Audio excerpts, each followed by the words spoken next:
एकच धर्म होता, तो म्हणजे स्वराज्य.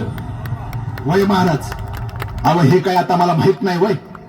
अव आमच्यासाठी गड किल्ल्यावर देवाची मंदिर होती, पण आपल्या मुस्लिम मावळ्यांसाठी सुद्धा आपल्या गड किल्ल्यावर आपण मशिदी उभ्या केल्या होत्या महाराज. अहो आपण किंवा आपल्या कुठल्याही मावळ्यानं कुठल्याही लढाईत कुठलीही मशीद पाडली नाही ना कुठलं चर्च. उलट उलट राज आपल्या आदेशानं आपल्या मावळ्यांनी त्याला संरक्षणच दिलं. इतकंच नव्हे रायबा, जर आम्ही मुस्लिम द्वेष्टे असतो तर फक्त मुस्लिमांशीच लढलो असतो.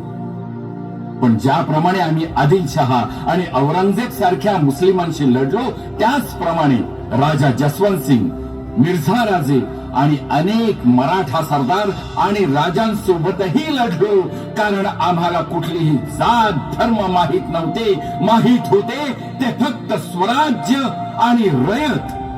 ज्याप्रमाणे तानाजी, येसाजी, बाजी आमचे सवंगडी होते, अगदी त्याचप्रमाणे दौलत खान, सिद्दी इब्राहिम, काझी हैदर, नूर खान बेग, रुस्तुमे जमाल असे कितीतरी मुस्लिम सरदार आमच्या कंठातले मणी होते. रुस्तुमे जमालने जर आम्हाला वाघ नख दिली नसती तर आम्ही अफजल खानाला फाडू शकलो नसतो. आणि आग्र्याला गेलो तेव्हा हिरोजी फर्जन सोबत आमची आऊसाहेबांप्रमाणे काळजी घेणारा मदारी मेहतर आमच्या जागी झोपला नसता तर आम्ही स्वराज्यात परत आलो